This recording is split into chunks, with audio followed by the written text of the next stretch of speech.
1932, Cambridge.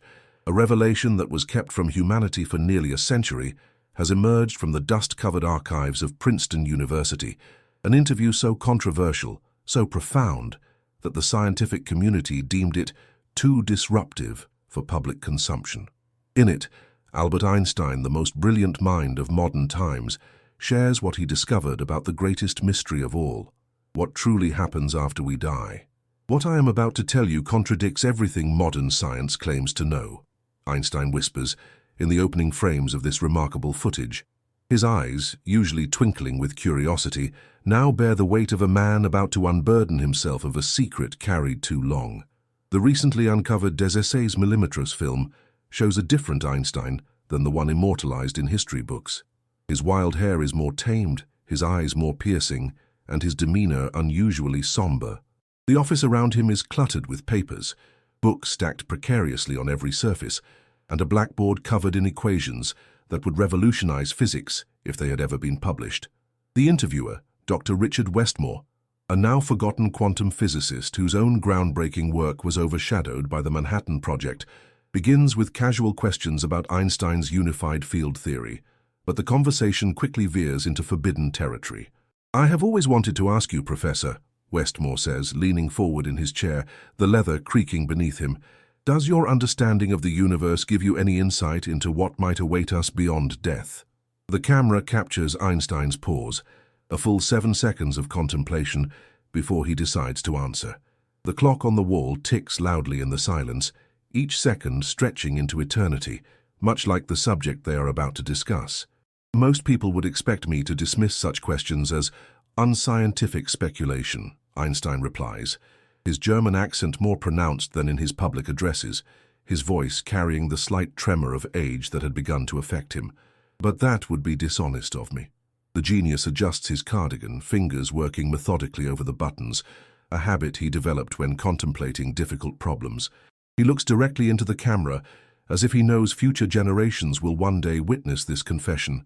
The distinction between past, present, and future is only a stubbornly persistent illusion.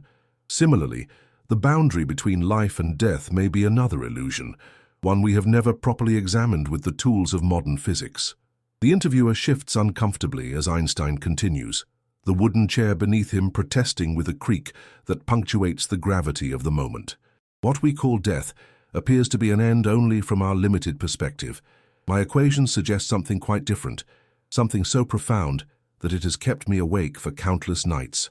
The footage shows Einstein rising from his chair, his movements deliberate as he walks to a blackboard that stands in the corner of his office.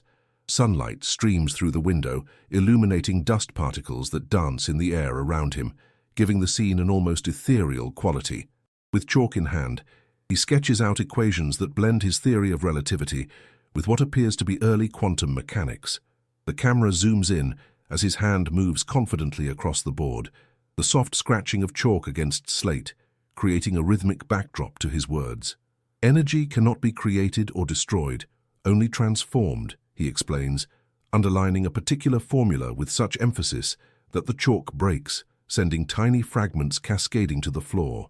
"Consciousness, I believe, operates on quantum principles that we are only beginning to comprehend. It is, in essence, a highly organized energy pattern, perhaps the most complex pattern in the known universe."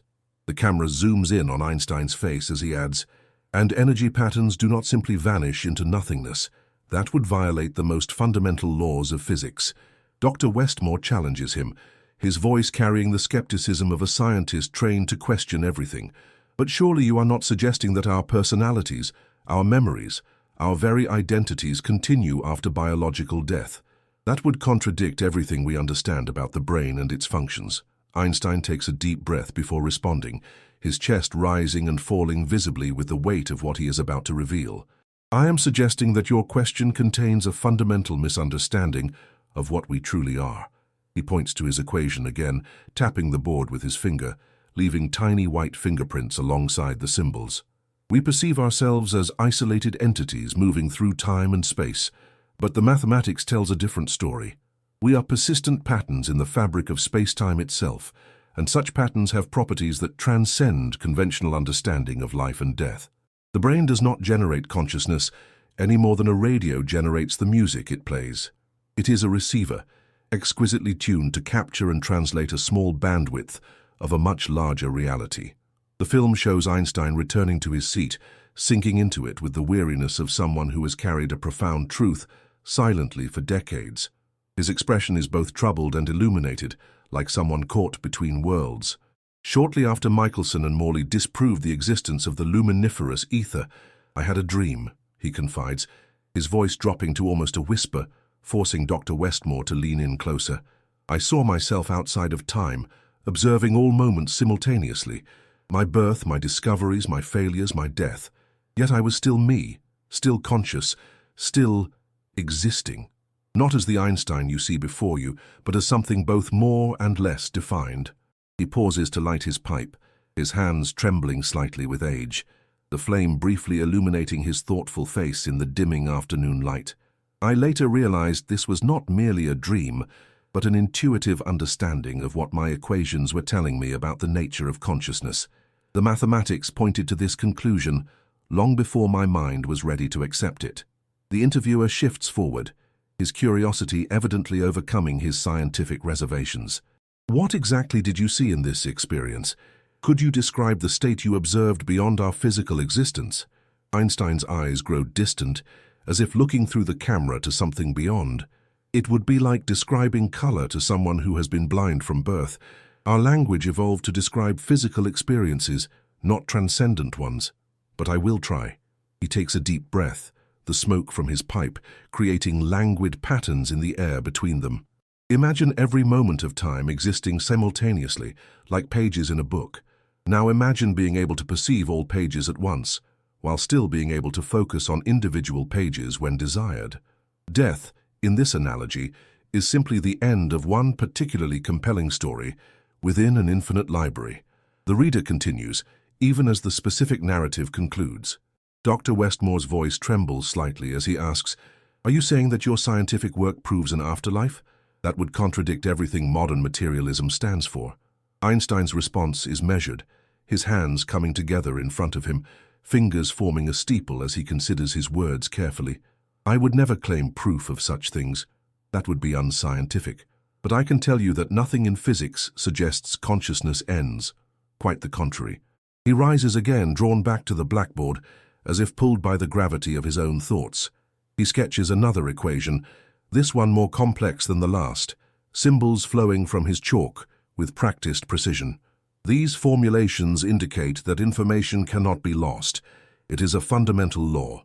And what are we if not incredibly complex information patterns?" The camera captures Einstein's hands as they move through the air, sculpting invisible shapes, as if he can see the mathematical structures that elude ordinary perception. "The brain may be more receiver than generator, tuning into consciousness rather than creating it. When the receiver breaks down, the broadcast continues, even if that particular channel goes silent." The light in the room shifts as clouds pass overhead, casting momentary shadows across Einstein's face as he continues. "Consider how radio waves existed long before we built devices to detect them. They were always there, permeating everything, but beyond our perception until technology evolved to reveal them. Consciousness may be similar, a fundamental field that our brains have evolved to access and localize rather than generate." He draws a circle on the board, then surrounds it with radiating lines. "What we call my mind or your mind may be more accurately described as temporary localizations of a universal field of consciousness, unique perspectives rather than completely separate entities." Dr. Westmore presses further, his scientific training clearly wrestling with the implications of Einstein's words. "But what does this mean for an individual? What happens to me when I die? To my memories, my sense of self, everything that makes me who I am?" Einstein smiles gently, the lines around his eyes deepening with an expression of infinite patience. "The you that you identify with is both less and more than you imagine. Less because your sense of separateness is illusory. More because you are an integral pattern in the universe that cannot be erased." He takes off his glasses, rubbing the bridge of his nose where they have left slight indentations. "I have calculated that what we experience as consciousness must by necessity continue in some form. But it would be a mistake to imagine this continuation as simply an extension of our current experience. It would be like a caterpillar trying to conceptualize life as a butterfly while still bound to its limited perspective. The footage shows Einstein walking to his window, gazing out at the Princeton campus as he continues, his silhouette framed against the late afternoon sun. Students can be seen crossing the quad in the distance, unaware that one of history's greatest revelations is occurring just yards away. Think of a wave in the ocean. It appears to have individuality, movement, a distinct identity. When it crashes on the shore, does it die? From one perspective, yes. From another, it simply changes form, returning to the greater body from which it temporarily emerged. His hand traces the path of an imaginary wave in the air, but the water molecules that composed it return to the ocean, eventually becoming parts of new waves. Yet this analogy falls short, because consciousness is more fundamental than matter. It may be that matter emerges from consciousness, not the reverse. My work on unified field theory has increasingly led me to suspect that consciousness may be the primary reality from which physical phenomena emerge. A clock chimes in the background, its melodic tones counting out 4 o'clock, and Einstein looks momentarily startled, as if reminded of the passage of the very time he has been discussing as an illusion. The universe, as I understand it through mathematics, is far stranger and more beautiful than our limited perceptions suggest. Death as an endpoint only makes sense in the most superficial interpretation of reality. He returns to his desk, movements slowed by age and thought, shuffling through papers until he finds a particular document, yellowed at the edges and covered with handwritten notations. I have been working on an extension of my field equations that addresses this directly. The mathematics is clear. Consciousness must be conserved. It is a baseline property of the universe itself, not an emergent accident of neural complexity. Dr. Westmore, visibly affected by Einstein's revelations, his professional composure beginning to crack, asks, "Why have not you published these ideas? This could transform our entire scientific paradigm, change humanity's understanding of existence itself." Einstein's expression clouds, shadows crossing his face that seem to come from within, rather than from the fading light outside. I shared an early version with Niels Bohr in 1929. He warned me that mixing spirituality with physics would damage my scientific credibility. Einstein shakes his head slowly, regret evident in the set of his shoulders. But this is not spirituality. It is where the equations naturally lead. Still, I have kept this work separate from my public scientific papers. He looks directly into the camera again, his gaze intensifying as if he is making a confession not just to Westmore but to posterity. Perhaps I have been a coward in this regard. Perhaps I feared the ridicule of my colleagues more than I valued the truth. That is a weight I have carried, a decision I have questioned many times over the years. The most revealing moment comes near the end of the interview. Einstein leans forward, his voice dropping almost to a whisper, forcing the interviewer to move closer. The camera zoom adjusts to capture this intimate exchange, the lens focusing on Einstein's weathered face. "Shortly after my dear friend Michel Besso died, I wrote to his family that, in quitting this strange world, he has once again preceded me by just a little. That means nothing. For us believing physicists, the distinction between past, present, and future is only an illusion, however persistent." He pauses, eyes glistening with emotion that transcends the decades captured on film. What I did not express in that letter was the mathematical certainty behind my words. Besso has not gone anywhere. He exists as permanently in space-time as these equations on my blackboard. His consciousness, the essential pattern that constituted his being, persists in ways our limited perceptions cannot grasp. The footage shows Einstein retrieving a small notebook from his desk drawer, bound in worn leather and fastened with a simple strap. His fingers caress the cover with evident reverence before opening it. "I have been recording my personal experiments with consciousness here." He taps the worn cover. "Through certain meditative states, I have experienced directly what my equations suggest, that consciousness transcends the limitations of individual identity and physical brain. I have accessed states of awareness that exist outside the normal boundaries of space and time." The interviewer appears skeptical, his eyebrow rising involuntarily, and Einstein smiles, the familiar warmth returning to his expression. "You think this is the rambling of an old man, perhaps? Yet these experiences have informed my scientific intuition in ways I cannot dismiss. The greatest insights of my career came not through logical deduction alone, but through intuitive leaps that transcended ordinary thinking. Dr. Westmore asks, his voice steadier now, finding his professional footing in the face of these extraordinary claims. If your theories about consciousness are correct, what should the average person understand about death? What practical difference would this knowledge make in how we live? Einstein contemplates this for nearly half a minute before answering, the silence on the film stretching to the point where one might wonder if there was a technical issue with the recording. Finally, he speaks. They should understand that fear of death arises from a misunderstanding of what we are. The sense of I that fears extinction is itself a construct, a useful fiction for navigating physical existence. He places his hand over his heart, the gesture simple but profound. Yet there is something more fundamental in us that intuitively recognizes its own permanence. This is why nearly every culture has developed some concept of continuity beyond physical death, not merely as wishful thinking, but as an intuitive grasp of a mathematical truth. The final minutes of the footage show Einstein growing more animated as he warms to the subject, his earlier fatigue seemingly forgotten as he leans forward, hands gesturing with renewed energy. When we die, we do not journey to some otherworldly realm as religions might suggest. Rather, we awaken to the broader reality that has always been there, that has always contained and constituted our being. He draws a small diagram showing embedded circles on the same notepad. Our current perception is like a tiny island in a vast ocean of consciousness. Death is simply the dissolving of the artificial boundaries we have constructed, the recognition that the ocean was always our true nature. The camera zooms out to show both men, the interviewer now leaning forward intently, his earlier skepticism transformed into rapt attention. Consider dreams, Einstein continues, his eyes alight with the passion of a man sharing his deepest insights. In a vivid dream, you create entire worlds, populations, experiences that seem completely real until you awaken. You do not question their reality until the moment of waking. Similarly, what we call waking life may be a kind of shared dream from which death is an awakening. He taps his temple.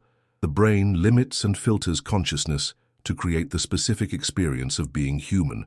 When that filter is removed, consciousness returns to its natural, unbounded state, not oblivion but expansion. Dr. Westmore asks one final question, his voice now steady with the confidence of someone who has glimpsed something profound. Are you afraid of death, Professor Einstein? The physicist smiles, his familiar warmth returning to his face, the wrinkles around his eyes deepening. I am curious about it as I am about all natural phenomena, but no, I am not afraid. How can I fear that which, according to my own equations, cannot truly touch what I fundamentally am? Death is simply another transformation, another change of state in an eternal existence. He gazes out the window at the stars that have begun to appear in the darkening sky. I look forward to experiencing directly what my mathematics has shown me theoretically, the true nature of consciousness, unbound by the limitations of individual perspective. As the interview concludes, Einstein offers a statement that seems directed not just at Dr. Westmore, but at future viewers of the footage, his eyes looking directly into the camera with an intensity that transcends the decades. One day, quantum physics will advance to the point where what I am telling you will be scientifically demonstrable. The mathematics already points to it, but empirical methods will eventually catch up. When that day comes, remember that the universe revealed by science is far more magical, far more profound than any mythology humans have created. The camera lingers on his kind eyes, capturing a wisdom that seems to come from beyond ordinary experience, as he adds, and remember too that you are not merely in the universe. You are the universe, experiencing itself from a unique vantage point that can never be truly extinguished. Death is not an end but a transition, not a closing door but an opening one. Fear it no more than you would fear awakening from a dream into a more expansive reality. The footage ends abruptly, cutting to black mid-sentence, as Einstein begins to elaborate on his personal experiences with states of expanded consciousness, saying, "The most beautiful moments of my life have been those rare instances when the veil thins and I perceive directly what my equations." According to Princeton archivists, who discovered the film in 2023, this final portion was deliberately removed before the film was sealed away in an unmarked container hidden among thousands of ordinary administrative records. The cutting appears to have been done crudely, suggesting urgency, or perhaps even fear of what was being revealed. This extraordinary discovery challenges everything we thought we knew about Einstein's views on spirituality, consciousness, and what awaits us beyond death. The implications of his suppressed theories are only now being explored by quantum physicists who suggest his insights were decades ahead of their time. The notorious consciousness problem that has plagued quantum physics, the question of how observation appears to affect quantum states, may find its resolution in Einstein's hidden work. As he suggests in the footage, consciousness may not be an emergent property of complex neural systems, but a fundamental aspect of reality itself, perhaps even more fundamental than space and time. Perhaps most significantly for each of us personally, Einstein's suppressed work offers a scientifically grounded alternative to both religious dogma and scientific materialism in understanding what happens when we die. Instead of either eternal reward or punishment or complete oblivion, Einstein's equations point to a continuity of consciousness that transcends individual identity, a mathematical rather than mystical immortality. As we continue to unravel the implications of this remarkable footage, one thing becomes clear.